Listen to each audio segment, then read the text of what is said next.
Chapter 2: School, Heaven and Hell. Meren is a port town built on the shore of a lake about 3 kilometers southwest of Orario. Connected to the sea through Lolog Lake, Meren is Orario's bridge to the world's oceans, situated on the westernmost edge of the continent. Every day, countless ships from distant lands enter port, disgorging countless people, creatures, and items destined for the city that many consider the center of the world. And what flows into Meren are magic stone products bound for barges setting out to sea. Orario has a monopoly on the production of magic stone items, and most trade is conducted not overland, but by sea. Considering that, it might not be an exaggeration to say ships from all around the world gather here. As for me, this isn't my first time coming to Meren, but every time I'm here, it feels like visiting a foreign country. The distinct smell of fresh and salt water mixing in Lolog Lake is supposed to be a lot milder than that of a saltwater lake, but I grew up in a mountain village, so I can't help but find it fairly strong. The lively main avenue feels like a bazaar, and many of the shops are filled with the bounty of the sea. The streets are packed with suntanned fishermen and visitors from faraway islands, deserts, and all sorts of other places. Everything brings home the feeling that this is a port town. It is easy to forget in Orario, cut off from the rest of the world by giant walls, but the city is surprisingly close to the sea. Ordinarily, I would be staring, dazzled by these scenes like a country bumpkin. But this time, things are a little different. Woho! With masterful navigation, the giant ship enters Lolog Lake through a channel. A smaller ship, a galleon still over 40 meters long, that just left the docks quickly turns back as the giant ship sails into the harbor with blue sails fluttering in the breeze like a majestic sea dragon. It's so tall my neck hurts looking up at it. This one ship is filling the entire western half of the harbor where hundreds of ships would normally dock. An explosion of cheers fills the bay as I stare in slack-jawed awe. Welcome back. Tell us about your adventures. Welcome to Meren. People are holding hands and dancing for joy under the blue skies. The moment the ship enters the brackish lake, the constant cheers crescendo. There are so many people lining the port, it almost looks like the whole population of Meren is out. An enormous number of humans and demi-humans are waving flags or their hands, and some are even playing instruments. Several children run past, jumping around as I stand dumbstruck in the middle of the crowd. This is amazing. It really is like a festival. That's not far from the truth. The school district returns to Orario once every 3 years, and it's easily one of the city's biggest events, Miss Aina explains. After going up onto the wall in Orario and seeing the ship in the distance, Miss Aina suggested going to the port. Or more accurately, she saw my eyes gleaming like a curious child's and graciously invited me to join her with a knowing smile, which is how I ended up here in Meren. The inspection at Orario's city gates is incredibly strict, especially for deities and followers of familiars considered key assets, so it would normally be impossible to leave without filling out incredibly time-consuming and tedious paperwork. But the return of the school district is apparently a special occasion. I don't really understand, but for the duration of the school district stay, the southwestern gate that connects the city to Meren, and only that gate, is kept open.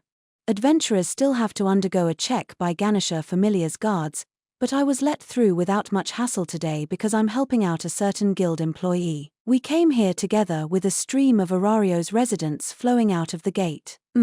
So what exactly is the school district? Put simply, it's a school that travels all around the world. The biggest school in the mortal realm. Even after the massive ship finishes docking, the cheers are still going strong. When the crowd finally starts to move, we go with the flow and begin walking toward the giant school. The school district is a traveling educational institution supported by the guild. It accepts children ages 6 to 18 who wish to study there, picking them up from all over the world. The whole world. Why does it do that? First of all, that's the desire of their sponsor, the guild. A great many people already gather in Orario, but that isn't enough. For the sake of running the city, and more than anything, for the sake of achieving the 3 great quests, the guild is always looking for more talent. When I expose my ignorance, Miss Aina sounds almost happy. She holds up her index finger and launches into a new lesson. It's like she's enjoying the chance to take care of a child who stopped needing her help. Also, it is the divine will, or I suppose it's the passion of the deities who guide the school district. Hey! Deities. More than one. Does that mean the ship is? Yes. The school district is managed by multiple familiars. Sort of a union of familiars, a familiar union. My eyes shoot open. At the same time, it doesn't really make much sense to me. I know about dungeon-focused and mercantile familiars, and I have heard about academic ones that charge a fee in exchange for teaching regular folk who aren't a part of any familiar, particularly children. Apparently it's common for them to look for promising children in their classes and invite them into their familiar. From what I've heard, academic familiars are closely tied to the regions they are located in, which is why cities and countries love having an academy nearby, since it means a big pool of talent. However, it's difficult to gather enough skilled instructors to properly run an academic familiar. Any newly established familiar trying to break into the market is likely to fail. Maybe it's just my bias as a country bumpkin born in a village without much around, but I've always felt like school is something usually reserved for the wealthy or nobility. Still, with academic familiars, as long as you have some money to start, you can be given an opportunity to learn. Unfortunately, there aren't any familiars like that in Orario. Hold on. Do I have it flipped? They must need a lot of people to run this giant school. Does that mean the school district is just where all of Orario's academic familiars are? Race, status, wealth, and family are not factors here. Only the desire to study is necessary, Miss Aina says as she watches the children streaming past us. The spirit of exploration, the desire to keep chasing and learn what you can become. That is the only requirement to become a student at the school district. Connections and pedigree aren't important. And no amount of money will help. Only those who carry the spirit of a student, willing to acknowledge their lack of knowledge, can pass through its gates. Miss Aina seems proud as she talks about it. Wow, Miss Aina. You know a lot about the school district. Hehe, I was a student there once. Hey. Oh really? When I get that unexpected response, I twitch and my voice cracks. The people around us all look at me, and I start to blush, but also, I know so little about Miss Aina despite how much she's done for me, and that makes me feel a bit guilty and ashamed. But interesting. The reason she knows so much isn't just because she's a member of the guild. A great many things she learned in the classrooms of that giant schoolship have, through Miss Aina, helped us adventurers countless times. That thought makes me feel oddly grateful to the school district and also sparks my interest. I'm already an adventurer, so I can't become a student now, but I do wonder what sort of place the school district is. Right, as a former student, I was asked to handle most of the formalities for the school district's return, but Miss Aina, that's when I notice that even though she looks proud, her expression also makes it seem like she's deeply troubled by something. I study her expression until I notice the flow of people stops. We've reached the western side of the harbor. Or, more accurately, we've reached the giant shipyard. The crowd is pushing close to see the docked school district from up close. There are lots of other guild employees and members of Ganesha familiar directing the flow of traffic. Apparently, no residents of Orario, whether adventurers or just regular townsfolk or even deities, are allowed to get near that giant ship. I'm home, Maren. We're Barak. This is my first time. Maren. And Orario. The cheers from the people are still ringing, and from the outer railing 60 meters up the ship's gunnels a visible crowd of boys and girls have gathered, waving back. They are wearing similar uniforms, and it feels like there are a lot of them close to my age. I guess they're students at the school district. Looking up at the students, Miss Aina screws up her emerald eyes, and she looks almost like she's in pain. No, it's more, is she wavering about something? I feel uncomfortable, but still, I marshal my courage to say something. MGH. Before I can, a hand stretches out from the crowd behind me, covers my mouth, and pulls me back into the crowd. Sorry, Belle, I have work to do now, so I should. Belle. Beel. FGHH. One hand covers my mouth, and another grabs my shoulder as we force our way through the sea of people. Walking backward through the crowd, trying my best to stay upright after I almost trip, I am finally released as we emerge from the crowd of people. Puha. Lord Hermes. Aya. Belle. To think I would meet you here. This must be fate. He flicks the brim of his trademark winged cap as a sort of greeting. I'm taken aback seeing him gesturing so enthusiastically. From the looks of it, you saw the school district from the city, and spurred by the unknown like a true adventurer, you found yourself all the way out here? Why yes, sir, That's right. The reason I didn't immediately shake free is because I sensed his divine presence, and since the person questioning me is a god, I simply confess. I am still really flustered as I ask my most immediate question. Lord Hermes, why are you? The school district's finally back, so of course I'm going to come out and see it for myself. Every god and goddess with a familiar is here, he whispers into my ear, wrapping his arm around my shoulder. See, look over there in the crowd, and up there on the rooftops. You can see deities and adventurers here and there, right? Ah, I do. Looking where he pointed, I can see deities who are presumably patron gods and goddesses, and also followers. They're all looking at the school district and whispering to each other, as if plotting something. Is the fact that I feel a premonition of some kind of uproar a sign of how much Orario has seeped into my bones? I have a bad feeling when Lord Hermes answers. They're all here to scout for their familiars. Scout? Do you mean the students at the school district? But why? Because the school district is a treasure trove of talent, obviously. Clenching his fist, Lord Hermes says, let's find a place to talk, though we don't go very far and just move to the mouth of a side alley between some buildings where we can still see the ship. Have you heard how the school district is an educational institution that travels around the world? Ah, yes, sir. Miss Aina told me that. Then that makes it quick. The school district is famous, so it has a tendency to get involved in troublesome things. If there's a request from a town, they'll slay monsters, and at times even intervene in conflicts between countries. See conflicts. Make thy will a sword, thy knowledge a staff, and thy failures a crown. If anything, they have a habit of sticking their nose into things without waiting for a request. Practical studies, they call it. Helps the students grow. All of a sudden, the school district is sounding a lot more dangerous. With all that happening, it's an environment that isn't lacking for experiences, even if it isn't quite to Arario's level. It's standard for the students to be level 2, and I've heard there are even a few level 3s sprinkled around, too. Level 3s? I've been shocked a lot today, but still, there's no helping this one. Orario can mess with your perception, but a follower who has leveled up at all is already extraordinary. For reference, a village or town with even one person who's leveled up would have no issue defeating a swarm of monsters that are common up on the surface world. The shift from quality over quantity after deities descended to the mortal realm created the current age where even a single person who has leveled up can overcome most things. And leveling up twice, reaching level 3, anywhere outside Orario would make that person overwhelmingly powerful. Many of the level 3s out in the wider world usually lead whole organizations or are powerful figures. The power of a level 3 is more than enough to break the mold.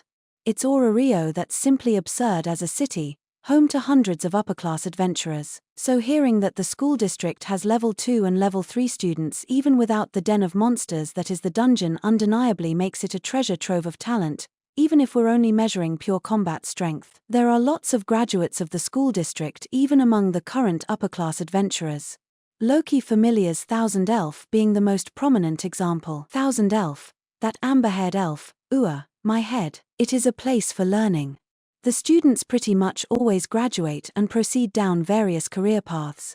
Naturally, some of them want to become adventurers. And we gods absolutely love recruiting them. That's the long and short of it. I see. I'm starting to see why they would get heated over that. I can already imagine Lady Hestia's eyes when she learns about this. I have no doubt she'd want to immediately rush out and start recruiting. The regulations aren't just to tamp down on the common folks' enthusiasm. It's also to keep Arario's deities and their familiars from making contact with the students. Is that so? Yes. Thus the rules. Can't have anyone getting the jump on recruiting and internships. Internships? Recruiting? He clenches his fist while I cock my head at the unfamiliar words. However, everyone still wants to get dibs on a promising prospect. As the patron of a familiar, you understand, don't you? Why yes. Overwhelmed by his sudden burst of passion, I just barely manage to nod. Not that it matters much, but I feel really uncomfortable, even though we aren't doing anything I should feel guilty about. Maybe it's because we're talking secretively in the shadows for some strange reason, which means, Belle my boy, we're going to slip inside the school district. Why is that the natural conclusion? Something bad is coming. Our familiar is always hiring, or rather, We always need people who can make a real difference. We can't afford to be left in the dust when a gold mine like the school district is staring us in the face. That isn't a reason for me to help, though. Why not just get Ms. Asfi to help instead of me? Asfi is, well, I gave her time off. She's been constantly working for so long. Lord Hermes's gaze drifts to something far away as he answers, and I can't help doing the same with my eyes, staring into the distance. This is also applicable to Ms. Hythe the healer, but in Orario, when people think of the quintessential example of someone who is supremely competent and gets worked to the bone, who always has dead, exhausted eyes, well, it has to be, or rather, if I hadn't given her some time off, I might have been killed. The truth is, she was supposed to take a break around the goddess festival, but, well, that happened, right? Asfi was racing across the map, and unfortunately, the timing just wasn't very good. When he brings up an incident that could sort of be blamed on me, I groan like I bit into a rotten fruit, and from the sound of it, Ms. Asfi's vacation spurred the rest of his familiar to take some time off all at the same time. Basically, there aren't many people to go along with his request at the moment. I didn't really want to say it, but the reason I'm here all alone without my familiar is sort of your fault, isn't it? And I did give Hestia a hefty amount of support during the war game, too. I'm getting sucked into his pace. By the way, Belle, did you know that I put in a lot of effort behind the scenes to negotiate with the goddesses who wanted to make Lady Freya pay dearly? That's a big part of why SYR is allowed to stay in Orario. Don't you think it would be fair if someone did a little bit to reward me for everything I've done? Lord Hermes winks and flashes a smile.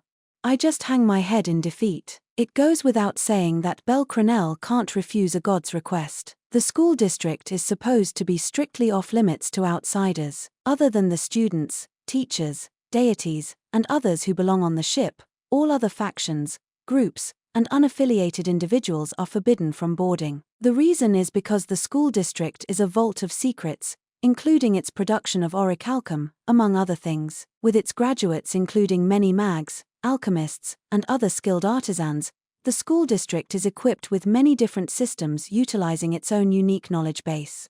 To ensure that none of these are used for evil, the school district is apparently really strict about making sure no information leaks out. For an outsider to set foot on the ship takes a similar amount of paperwork, hassle, and time as getting anywhere with Orario's bureaucracy. No matter how powerful the royalty or great the figure, even a first-tier adventurer from Orario, there are no exceptions. Also Lord Hermes tells me. Basically, what I'm saying is, sneaking into the school district is extraordinarily difficult. In port, school district staff and Ganesha familiar are equally on guard, so even with invisibility, someone sneaking around will definitely be noticed. All the cargo loaded onto the ship is inspected with a fine-toothed comb. It's virtually impossible to get in from land. The natural question is what if you go by sea, but that's also difficult. If you get a boat and try to sail close, there is no way it won't be seen, and even if you somehow did reach the giant ship, the idea of trying to climb up that towering hull is dizzying. I'm level 5, but sneaking in while carrying a god is really just not reasonable, was the argument I was clinging to, but Lord Hermes just grinned and immediately shot back. Then what about from the sky? Falling down from impossibly high up, I cry out pathetically as I hold on to Lord Hermes. Staying unnoticed is the last thing on my mind, but fortunately, my shouting is drowned out in the furious rush of wind. I was right to borrow a spare Hade's head and Teleria from Asfi's room. You call this right? Of course it is. We can get in from the sky this way. All we need is for you to control the descent. I don't know how to control these at A. We're shouting as loud as we can to be heard over the deafening rush of wind as we fall out of the sky. I'm doing my best to control Ms. Asfi's spare Teleria that Lord Hermes made me wear. 10 minutes ago, he put this magic item I have no clue how to use on me. After he had me wear the suspicious-looking helmet, we became invisible, and I somehow managed to wobble my way up into the sky, reaching the area above the school district without anyone noticing, but that was where the miracle stopped. Like fools who flew too close to the sun, Lord Hermes and I are falling from around 500 meters up. Apparently Hestia and Asfi treated themselves to a 2-person flight behind our backs. So we should stick a heart-pounding landing of our own, shouldn't we? This isn't the time for stuff like that. Lord Hermes's laughter rings in my ears as I cradle him in my arms, and the wind makes a mess of our hair and clothes. This is different from when I fell down the Great Falls. A primordial terror is welling up from the pit of my stomach, and massive tears are stinging my eyes. They get torn away by the wind as soon as they form, though, as I grow increasingly more panicked, I could swear the gods and goddesses above are having a great laugh at us. The distance between us and the ship rapidly closes until we safely crash land in a corner of the school district where wooden boxes are piled up, a storage area. Just before we crash, right as I let out an unholy scream, Talaria's 4 wings unfurl and forcefully break, but it's simply not enough. Unable to fully kill the momentum, I slam feet first into a mountain of boxes with a loud crash. I'm alive. Woo, that's a level 5 for YA. Not a single scratch on the package. You really have grown, Belle. I did everything I could to make sure Lord Hermes wasn't hurt, and just like he said, I can't see a single scratch on him.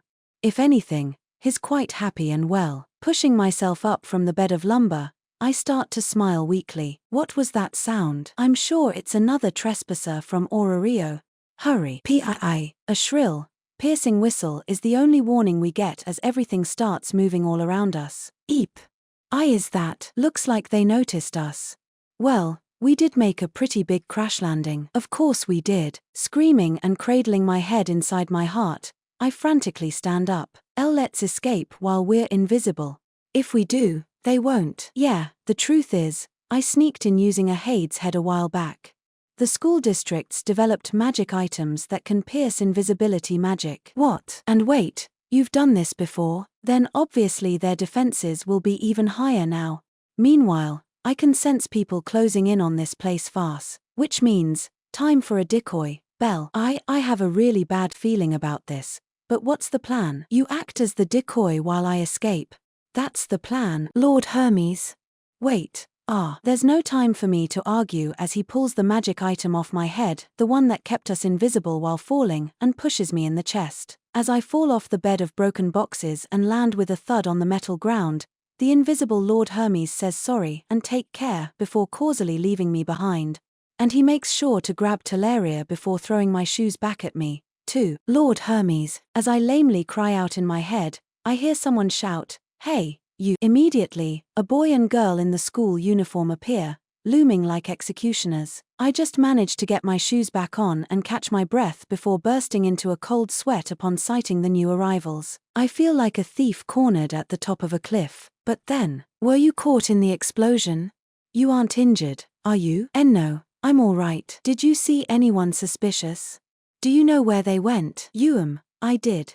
They went that way. As I leap to my feet, the human girl charges in with a ferocious look, worried about me, and the animal person boy considerately asks me where the trespasser has gone. I carefully don't meet their gazes and keep my face down, while pointing in the opposite direction from where Lord Hermes went. There. What a mess.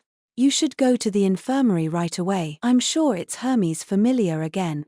Coming in from the skies impossible without Perseus's magic items. They are not suspicious of me. In fact, they seem appreciative as they run off in the direction I pointed. After they disappear from view, this time I slump down weakly. I am safe. I let out a big sigh in relief. After staring up at the blue sky while sitting down for a bit, I slowly stand and look down at myself. So this is why Lord Hermes made me wear this uniform. I'm not wearing my usual everyday clothes or my battle gear.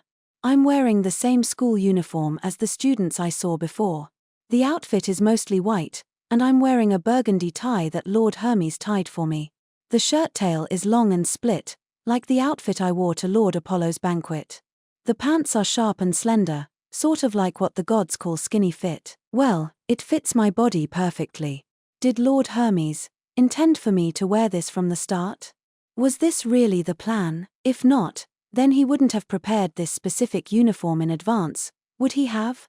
I wipe the sweat from my brow, but then my breath catches in the back of my throat. I manage to avoid suspicion somehow, but if I hang around here all alone at the site of the crash, it's going to be too suspicious. If I'm questioned, I have no confidence in being able to talk my way out of it. I immediately start to leave, and what I see leaves me awestruck. Wooa! Passing through a narrow path, What appears before me almost makes me forget I'm on a boat, a cluster of white stone buildings with blue roofs. The symmetrical construction is practically a work of art, making them look like churches or cathedrals. This is the school district, so I guess these buildings are all schoolhouses. Walking along an empty, stone-paved road, I swing my head all around.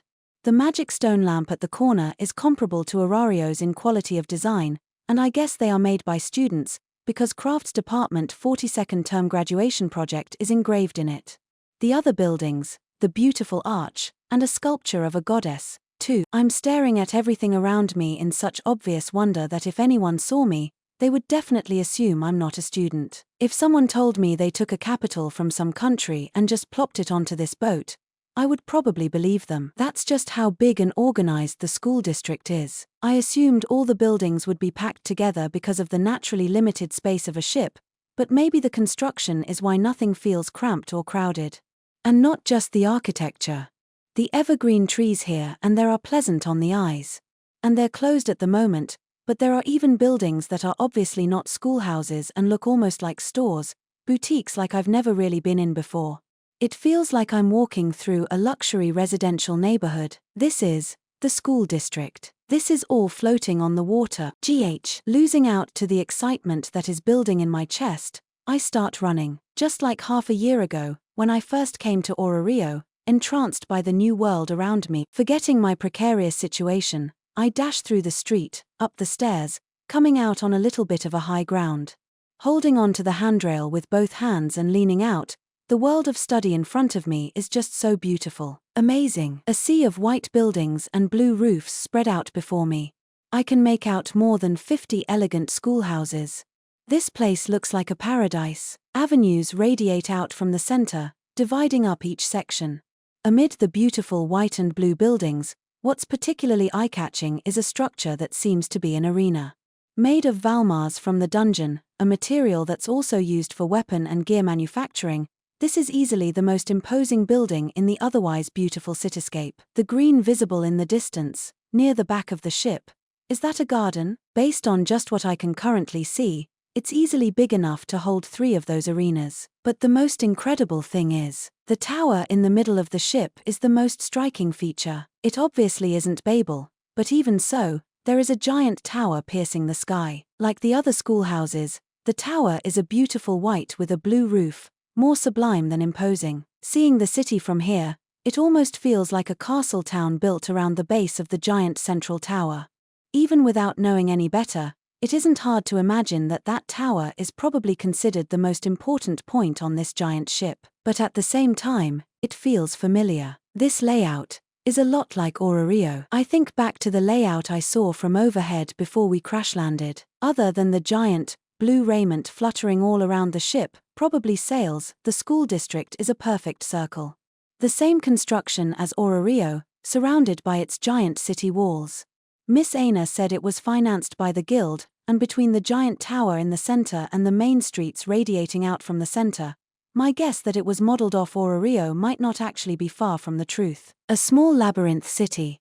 Arario's little brother. However, it is a lot cleaner and more elegant than the original. I guess that comes down to the difference between a city of adventurers and a town built for students. I'm still frozen in awe at the scenery of the school district when I hear someone say, "You're amazing, Nina, you got top marks on the tests. You should leave that loser group and come back to the education department." Just then, my eyes open wide as a clamor reaches my ears. The stone-paved street facing the promontory. Girls of all races are chatting as they pass. It was just luck. I just guessed right on the range of topics I expected to be covered. And seeing the girl at the center of the discussion makes my eyes widen further. Long brown hair tied back with a ribbon near the middle of her back. Ears longer than a human's but not so pointed as an elf's. A half-elf, but as if testament to the noble blood in her veins, a single lock of her hair is jade-colored. Her eyes are emerald. Even from a distance, I can tell her face is well-proportioned and cute. But more importantly, I can't help seeing her. Miss Aina. She isn't wearing glasses, and she's not the same height. Her hairstyle and the air around her are different, too.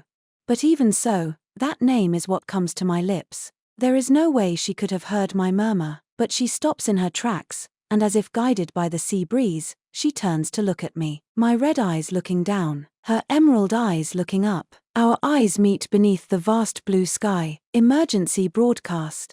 Emergency broadcast. There are signs of a trespasser in the school district. Just then, shredding the air between us, an ear-splitting voice rings out across the entire vicinity. Based on the alchemy department's investigation, there are 2 trespassers. One is a deity and the second is a follower. Judging from the morals police report, it is highly likely the latter is wearing a school uniform to pass as a student. The source of the broadcast is speakers attached to the buildings and pillars. The announcer is clearly brimming with determination to bring down the wrath of heaven upon the villain who dares disturb their holy ground, and my face grows paler as her voice jumps. A male human with white hair and red eyes. I repeat, a human with pure white hair like a feral rabbit's, and bloodshot, red eyes like a deviant. Okay, isn't that slander? I don't have time to say it out loud, though. Only the half-elf girl was looking at me before, but more and more people are noticing me, and their gazes feel like a line of spears at the ready, taking aim at me. White hair and red eyes. Hey, over there. 5 seconds while the students walking by murmur. 1 second for a bead of sweat to drip from my cheek down to my chin. Half a second for an extraordinary sensation to build around me. That's high. They start shouting all at once. The half-elf girl's shoulders jump as the students roar. Meanwhile, I flip around. Sweat starts pouring down my face and back as I sprint away at full speed. The target is running. He's moving north from the 6th ward into the 9th.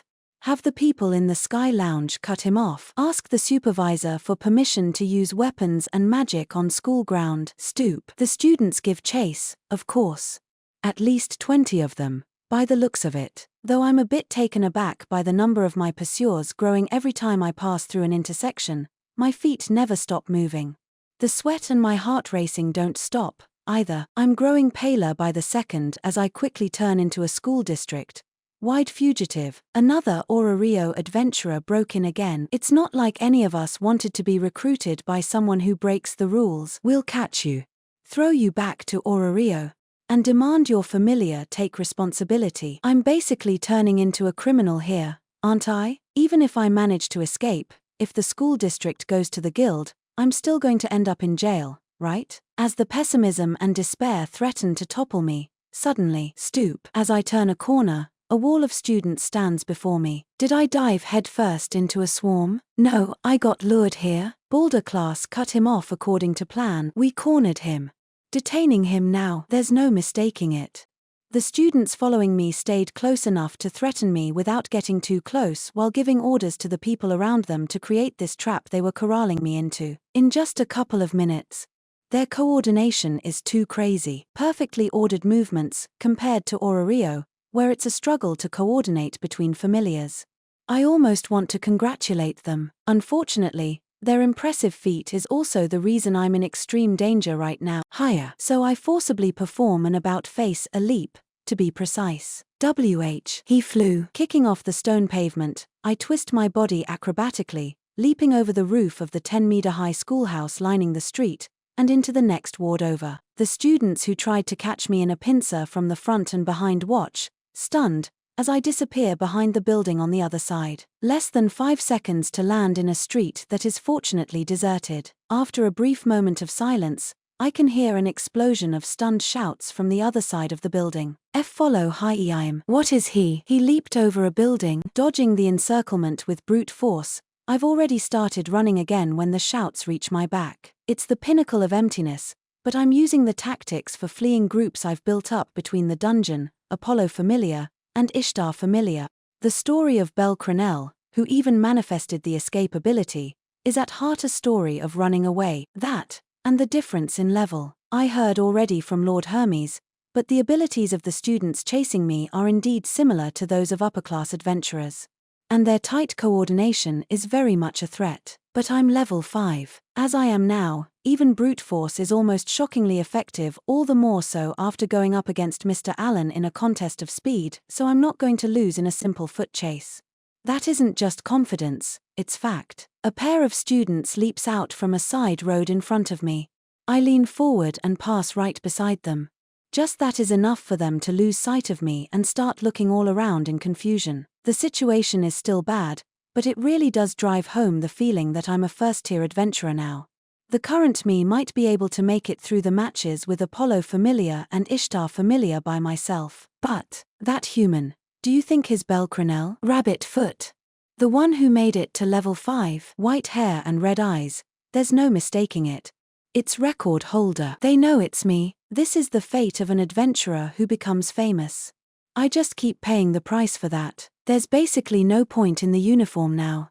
The students suddenly start muttering as they run behind me and alongside me. I was so looking forward to meeting him when we came to Orario. I even looked up to him a bit. I misjudged him. What a disappointment. Trespasser. Criminal. You're just an adventurer like all the rest. You off. The angry shouts and denunciations echoing from behind almost inflict enough damage to knock me out. It's sort of like the time I hurt Lai and the other children during the Xenos incident, and in a lot of ways, this is really eating away at me and threatening to take me down. Tears well in my eyes as I somehow manage to keep running. Actually, how long do I need to keep running? Can I just jump into the sea to escape? But leaving Lord Hermes and escaping by myself is. I spend a few minutes caught between pangs of conscience and conflict, demonstrating my natural indecisiveness. Meanwhile, it seems like my pursuers are losing their patience and calling in even more reinforcements, because I can see students leaping from schoolrooms now. Wait, eep, not good, there's too many of them. There's no path out. Students are pouring into the streets and onto the rooftops, chasing me toward the center of the ship.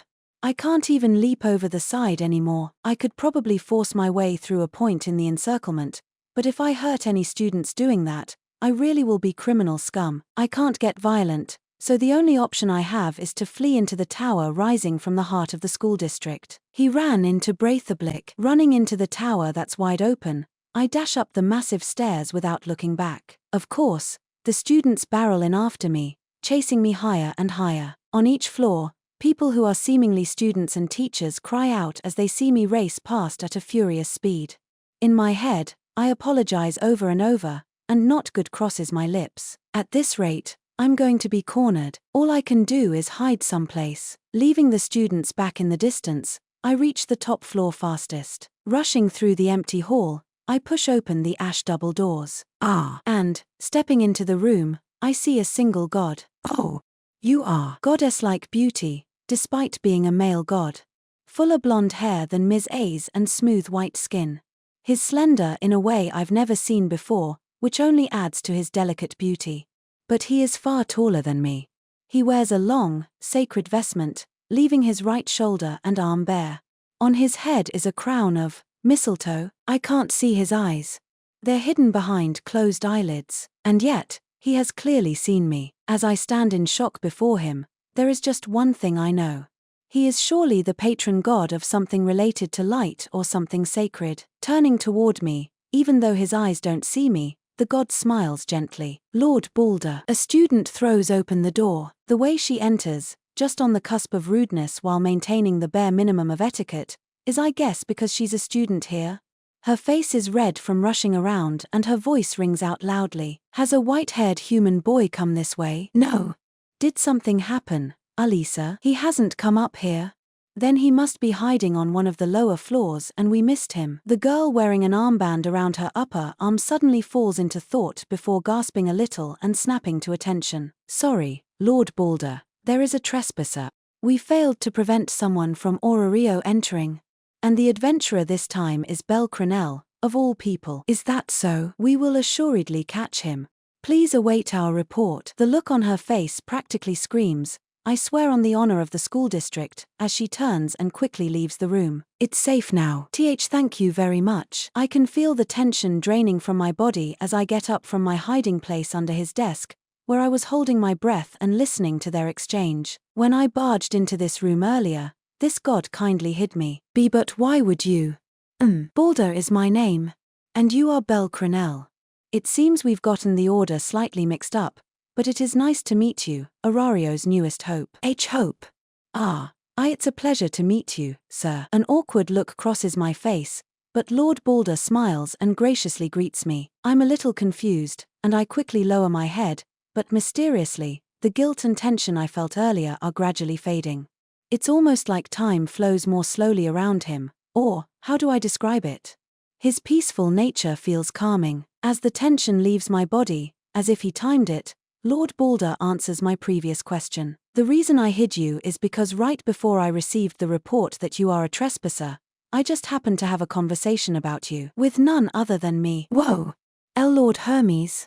You were here the whole time? Lord Hermes appears from beneath one of the stones on the floor beside the carpet, seriously dumbfounding me. Apparently he was hiding under the floor since before I entered the room. After we split up, I happened to reach the bridge, Braithablick here, and got my old friend Balder to hide me. My oh my, you're always like that when it's convenient to you. Lord Hermes spins his cap on his finger as he steps forward while Lord Balder laughs a little bit. Once again the picture of tranquility. I don't really know their relationship, but, from that exchange, I can at least tell they must have known each other for a long time. In addition to trying to scout some students, I wanted to have a private discussion with Balder here. Talk about a godsend. If you had just left a note, I could have made accommodations for a meeting.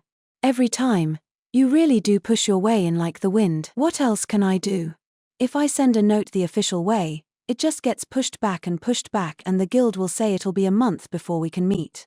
That's just how busy the school district is around this time, and all the more so for the headmaster. Looking back and forth between them, I fail to keep up with their conversation, but I let out a little when I hear a certain word. Headmaster. It's exactly what it sounds like. Balder is the biggest god here, and if you go back further, he's the one who proposed this whole school district. The one who proposed it, so he's the founding god. As I stare at him in obvious shock, Lord Balder's lips curve into a small, awkward smile, even as his eyes remain closed. That's a bit misleading. The school district here is merely a union of academic familiars.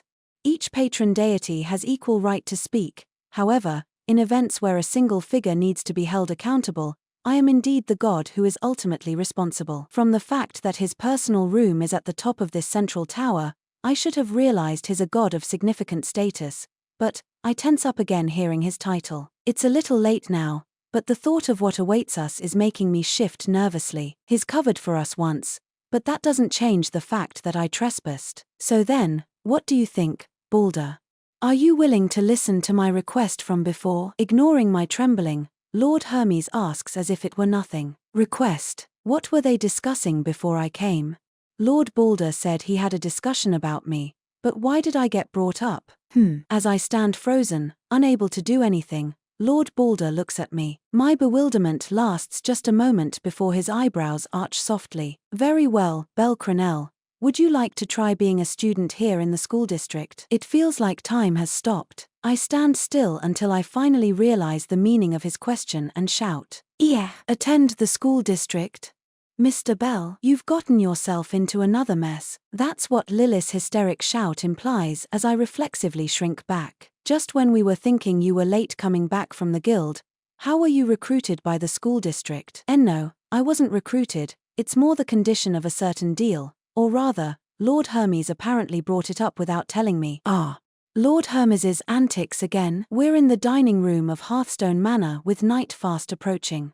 As I tell everyone about all that happened at the school district, Welf sits beside me looking exasperated, and in front of me, Lily is groaning with clenched fists like she might hit the table at any moment. Before I realize it, this is quickly turning into that kind of talk, and I want to just curl up into a ball as I give my foolish explanation. Belle, just to make sure, you weren't recruited, and you didn't sign up for an internship, right? Welf asks. I'm sorry, Lord Hermes said those words too, but I don't really know what they mean. Recruiting is formally adding new members to your familiar. And an internship is sort of like a trial membership with a familiar. Both are tactics for collecting fresh talent, Mr. Bell. Lily explains for me, since, as usual, I don't really know much of anything that's not related to the dungeon. When it comes to official recruiting, there is apparently a big event for all of Arario's factions on a set day, which is officially sanctioned by the school district. A representative gets a chance to explain how their familiar works and tries to convince students to join. On Arario's side, it's an important chance to bring in fresh blood, and for the school district, it provides their students with many paths to choose from. Even non-dungeon familiars in Orario are exceptional, often operating on a different level compared to what can be found in other cities and countries. Given that, it makes sense there are lots of students looking to join them. It is a win-win for Orario and the school district, so this has been the arrangement for a long time now. It is also possible for certain familiars to send a member at the request of the school district to serve as a long-term recruiter. They build a deeper connection with the students and advertise their familiars' activities even more. That is what Mr. Welf was asking about. Oh. Lily's clarification makes a lot of sense. The school district allows familiars who have a large number of students hoping to join to send a recruiter, so it's a privilege generally reserved for the largest familiars. The internship part is simpler. Allowing a school district student to experience life in an Orario familiar just makes sense. It's an opportunity for them to get to know your familiar, and from the school district side, it gives their students a chance to gain some experience and avoid some regrets if things turn out differently than expected. Unlike with a normal job search, entering a familiar and receiving Falna from a deity is a big decision. You have to stay with the same familiar for a full year, and there are situations like with Lily where leaving a familiar or converting can be difficult. I understand why some would be hesitant to commit right away. At the same time, the thought that it's a really nice solution crosses my mind. Not to just cite my own experience before meeting Lady Hestia, but it is really considerate and hospitable, and, well, behaved. From the moment I felt that way, I became an Orario adventurer, I guess. Maybe that's just how valuable the students from the school district are, that the fight for them is that intense. It's probably a bit presumptuous to compare them to myself, a hayseed from the countryside. Anyway, general recruitment and internships are an important link between Orario and the school district. And they don't really apply to me, since I've been invited to be a student, so I confidently tell Welf and Lily this is something different. Why do you need to become a student anyway? Welf asks. Can't you just go as an adventurer? I broke into the school district, and it's turned into a big rumor. Apparently, it wouldn't be looked on kindly, or be welcomed, and some people might be totally against it. In other words, they already have a bad impression of Rabbitfoot and Hestia familiar. Lily sighs. I am sorry, Lily. I reflexively apologize and hang my head in guilt for causing another problem even though I'm supposed to be the familiar's leader. And now that I fully understand what the talk about recruiting and stuff was about before, I feel the gravity of my actions all the more. I really am sorry. If our familiar can't do any recruiting because of me, that part is fine. Who cares? Who cares? Yes. Lily spoke with Lady Hestia, and we have already decided that with Ms. Liu joining, we won't be recruiting from the school district and won't be looking for anyone new for a while. Really? We just became B rank and have earned an unnecessary amount of fame. There's the uproar from the war game and the festival, so it may seem like we are being praised all around, but beneath the surface, other familiars, especially more powerful ones, are surely going to give us the cold shoulder. I blink repeatedly at Lilith's unexpected response. Apparently, Lily and our goddess's plan is to say we have no more room after a level 6 joined our ranks, so we won't be participating in the fight for talent at the school district. Or more precisely, it's more like, we'll let you have all the level 2s and higher, so please don't hate us. Just please also be understanding if anyone does specifically come to us anyway. This comes as a surprise to me, since after the uproar about our goddess's debt, there haven't really been any people interested in joining, so I figured we would try to get the recruits we've always wanted after our victory in the war game. But hearing Lily explain it, I understand now. Hestia Familiar has grown at a dizzying rate, going from a nothing familiar at its formation to what it is now, so familiars that have been steadily putting in the work to grow gradually probably have a thing or two to say about us. Whether that stems from frustration, disappointment, or a general sense that we're an eyesore. At the very least, if we attempt to grow even further, we will assuredly be treated as a dangerous entity.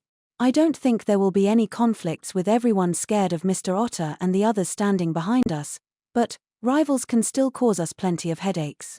Inside the dungeon, for example, we don't want to cause any unnecessary friction or conflict with other familiars. That's what Lily is suggesting. The nail that sticks out gets hammered down, was it? Ms. Liu. Ms. Liu emerges from the kitchen, neatly serving dinner in front of us. Today, Ms. Liu and Ms. Mikoto are on cooking duty. Ms. Liu, who bluntly admitted that only Ms. Syr was worse than her at cooking, before apologizing guiltily, has taken it upon herself to set the table while Ms. Mikoto handles the cooking. Ms. Haruheim is currently helping out, too. Trained at the benevolent mistress, Ms. Liu's movements are beautiful, and even though she is just wearing an apron over her normal outfit, she looks so pretty it's captivating. Ms. Liu is still working some shifts at the benevolent mistress whenever there isn't any familiar work going on, like dungeon exploration. After all, the restaurant is a precious place to her, and she apparently still wants to repay Ms. MIA and Ms. SYR for everything they've done for her. In that sense, it's sort of like having an active waitress adding flair to the dinner table at home. It's luxurious, or rather, it's so intense, I reflexively sit up properly. I've only just joined this familiar, but, for another incident to already have started. You really aren't lacking when it comes to topics for discussion. After setting out Welf's meal, she sets a vegetable bowl with less rice. Ms. Mikoto prepared a vegetarian dinner for Ms. Liu that is delicious even without meat or fish in it, in front of me. I am sorry, but she just smiles slightly. Not at all. This isn't so much your fault as it is pure happenstance. In a way, this is your fate as a first-tier adventurer, and as the one with the title of record holder. Maybe this is just the star you were born under. Hearing Ms. Liu, formerly of Astria Familia, entertaining thoughts like that, it doesn't really sound like a joke, and I can't manage a response other than an empty smile. That said, what will you do? Is there any precedent of an adventurer becoming a student at the school district? Ms. Mikoto asks as she and Ms. Haruheim carry the fish and the miso soup Welf has been waiting for out from the kitchen. There are plenty of examples of the reverse, but, at least to my knowledge, the opposite has never happened. Ms. Liu, the most experienced of all of us, is the first to answer, and Lily, who was born in Orario, closes her eyes and nods in agreement. This is just something Lord Hermes went and set up himself, so it's not like it's a done deal, right? Welf pointed out. That's right. It's not like it gets us anything special, and we don't know what the deities at the school district are planning, either.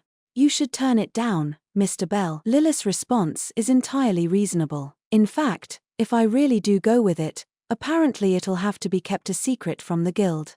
They would never allow a first-tier adventurer to be idle like this, not even a fledgling one like me. But, what are you thinking, Master Bell? With the table set, Ms. Liu and Ms. Mikoto have sat down with us, and Ms. Haruheim joins us in her maid outfit, looking at me in open curiosity. Not just her. Everyone is wondering what I'll do. Thinking about the deities who are probably talking right now, I stare up at the ceiling. You really just keep bringing more and more trouble, don't you? Hey, come on, Hestia, I explained it already, right? This isn't trouble. Sitting on a couch, Hestia grumbled while Hermes gesticulated from his seat on the sofa across from her. The school district holds a wealth of knowledge gleaned from the whole width of the mortal realm. For Bell, who only knows the small world inside the walls of Orario, this'll be a stimulus unlike anything else he's experienced. I'm telling you to quit acting like encouraging his growth is the default choice every time. Don't twist him around with your divine will. It should be fine to just let him do what he wants the way he wants to. I just gave him an opportunity. And besides, this is as much for your sake, Hestia, as it is for Bell. Hermes had been waiting for Hestia as she came back exhausted from her part-time work. In an empty room on the second floor, and a little bit ragged from the exhaustion, she sighed and opted to at least hear Hermes out. Bell is level 5 now. And he got there at a speed that's unheard of. Whether anyone pushes him or not, he's a hero candidate now. The guild already pestered you about it, right? Yeah. I got called out by Uranos and given the news. Bell's gonna be given a little bit of time off, but after that, we're expected to do even more dungeon exploration. Right after the war game had ended, the old god had spoken with her at the altar beneath the guild. He'd thanked her and Bell, who had been run ragged by the incidents with Freya Familia, and spoken of his intention that they be rewarded, but he had also made it clear they were expected to continue pressing forward. With the Great Familiar War as impetus and in emphatic fashion, Hestia Familia had gathered the attention of the world, both inside and outside the city, and it was now bound to the swell of the mortal realm's shifting times. Without saying as much, that was what the guild's founding god had told her. Bell will assuredly be wrangled into challenging the last of the 3 great quests given to the Labyrinth City, slaying the Black Dragon. For the sake of that, I want him to not just focus on the dungeon, but also turn his eyes to the world outside Orario. broaden his perspective and deepen it, too. Since the Dragon of the End is perched outside these city walls, Hermes was no longer hiding his unstated plan to have Belle become this era's hero. It had been clear he was interested half a year ago, when Belle and the others had run into trouble in the middle floors and a rescue party had been put together. Hestia looked at him reproachfully. The world wishes for a hero. Hestia knew the true meaning of that statement. And you're saying the starting point of that broadening or whatever is the school district. At the very least, if he goes there, he can learn the state of things in the wider world, learn just what terrible shape the mortal realm is in now. And it's far more efficient than traveling around the world with me. The air in the room got ever so slightly heavier. Hestia bit her tongue as Hermes said what he was really thinking, as insurance, and more than anything, the other level 7. I want Belle to have a connection with him. Hestia was visibly shocked by this revelation more than anything else that had been said tonight. There's another one besides Warlord. And his in the school district. Yes. I'm hoping he'll be another stimulus for Belle. A man who can be called a modern-day hero. Hestia had only descended from the heavens relatively recently, so she was unfamiliar with a great deal about the mortal realm. Finding out there was another absurdity on the level of Otter came as quite a shock. And a current-day hero at that. If Belle heard that, his eyes would surely light up. Also, this time, it might really be Belle's last chance to take a breather. Please don't say something so ominous. After a long pause, Hestia managed a world-weary response. But Hermes was right. Belle would not be able to escape the quest to slay the dragon that Orario was betting everything on. He would need to learn how to survive while standing at the eye of unavoidable turbulence and upheaval. Becoming a first-tier adventurer meant being right in the middle of the era. Well, it's up to Belle to decide what he wants in the end. I don't want to force him to do something he doesn't want to, either. Hestia glared at him, knowing this was premeditated. Before letting Hermes in, she had heard what had happened today from Belle, and she had already asked what he was thinking. I would be lying if I said my heart didn't race a bit when I went there. I talked to Miss Aina too, and she said if I want to try something new, then this is probably the best time. Alone with Hestia in the hallway, he had nervously revealed his honest feelings. If I'm allowed to take a detour, then I would like to try this. Belle had said that as captain, he would turn it down if it would cause a problem for the familiar. He couldn't just be a child anymore, so what Hestia truly wanted was for him to do what he wanted while he still had the chance. Plus, there weren't really any problems that needed to be tackled at the moment. If anything, she would love for him to proactively take a break and step away from the dungeon for a bit. He didn't realize it himself, but Belle Crenelle was in the process of becoming a dungeon junkie.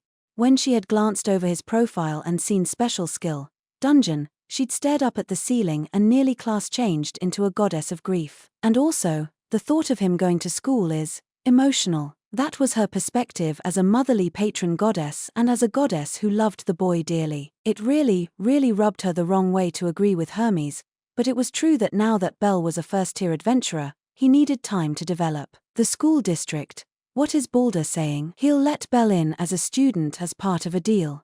In exchange for granting a secret and special exception to enter the school, Belle is going to be placed with some of their problem children. That part, Belle doesn't know, though. A bit of give and take. After learning that there was an absurdity like Otter there, she equated the school district a bit with Freya familiar, but she was familiar with Balder's character and that of the other deities there, too. She could entrust Belle to them knowing that nothing bad would happen. I'm really lenient with my own kid too, her. Or maybe it was just a natural feeling for a deity with a child to take care of. Her eyes half open as she kept looking at Hermes smiling there. She sighed again and chose to respect her child's will. Fine. I'll allow Belle to enter the school district. When I slip my arms into the uniform, my heart starts racing a bit. Ha ha ha. It's a good look on you, Belle. Yes, it suits you well. Lord Hermes and Lord Balder compliment me as my cheeks redden in embarrassment. It's the morning 3 days after I was given the offer to enter the school district. With permission from Lady Hestia and Lily and the rest of the familiar, I made my way to the school district. There, I went to Lord Balder's divine room in the central tower, to the headmaster's office and changed into the school's uniform. The white school uniform is incredibly elegant. I never pay much attention to my clothes, so it's a little hard to relax in it. But right now, The bigger issue is, it's a little difficult to see in front of me. Is this disguise really going to be okay? Brushing aside the brown hair hanging over my eyes again, I look at myself in the mirror. Standing before the polished mirror is not a white-haired human, but a brown-haired animal person. Rabbit ears are sticking out of my brown wig, and a short, fluffy tail is attached to the back of my uniform's pants. And the slightly longer brown hair hangs down just enough that it mostly hides my red eyes. In the disguise Lord Hermes provided, Belle Crenelle has transformed into a Hume bunny. All the students are wary of you after the incident the other day. I can already see the cold stares if it was announced that Belle Crenelle is entering the school. Thus, the grand plan to have you disguise yourself as someone other than Belle Crenelle. My smile twitches as Lord Hermes snaps his fingers, and I look at myself in the mirror again. At a glance, there are no outward signs that I'm Belle Crenelle. I think. The wig special magic item, technically, curse item, that Ms. Asfi made does a good job of covering up my most distinguishing characteristics.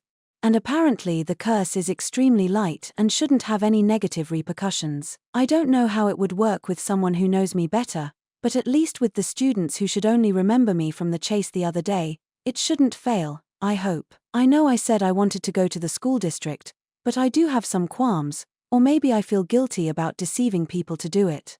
However you want to put it, I'm basically starting to feel a little queasy. Starting today, while you are in the school district, your name is Rapi Flemish. Rapi Flemish. Why yes, sir. The story is that you passed the entrance exam in the city of Bella before the school district docked at Orario, but because of family circumstances, you came aboard here in Meren. I repeat the new name Rapi to myself several times while Lord Balder, seemingly knowing that I am starting to get nervous, puts his finger to his lips with a gentle smile. Please be careful to conceal your identity and your strength. If this special arrangement is revealed, I will receive quite the scolding as headmaster. His face looks as divine as before, but at the same time, there is a trace of playfulness there, too. I think he's enjoying this. Now then, officially, I am pleased to welcome you, Belle. I mean, Rapi. The school district welcomes you to find what you might become. With Lord Hermes watching, the smiling god pins a badge on my left chest. It is a crest, the school district's emblem. It has a motif of light and a large ship. Behind the gleaming badge, my heart trembles in nervousness and excitement. Pardon me. Just then, there's a light knock on the door. Come in, Lord Balder says, and the ash doors open as a man walks in. Gold hair flows down the nape of his neck like a lion's, and his eyes are the same dazzling color. He's tall, and at a glance, he seems slender, but he emanates an unmistakable firmness. A handsome but not elven face, he is somewhere between masculine and graceful. He looks to be in his late 20s. Looking at him almost makes me think I want to be like him when I grow up. I'm sure he could be described as a handsome man, but that doesn't really capture him fully. A more accurate expression would be earnest, upright, a knight. He's strong. My eyes widen as I clearly sense how powerful this man is. This fellow has been made aware of everything. He is a supporter of sorts, a special homeroom teacher for you. Nodding to Lord Balder and to Lord Hermes as well, the man walks up to me as Lord Balder explains who he is. A golden spade emblem adorns his left sleeve, his left leather shoe, and the left leg of his slacks. In the holster at his right hip are multiple sticks of chalk and a wand-like, thin teacher's cane. The man wearing black clothes that almost look like formal wear, the uniform of a teacher, smiles and holds out his hand. My name is Leon Verdenberg. Nice to meet you, Rapi. I shake his hand in a daze. Today, I enter the school district, not as Belle Crenelle, but as Rapi Flemish.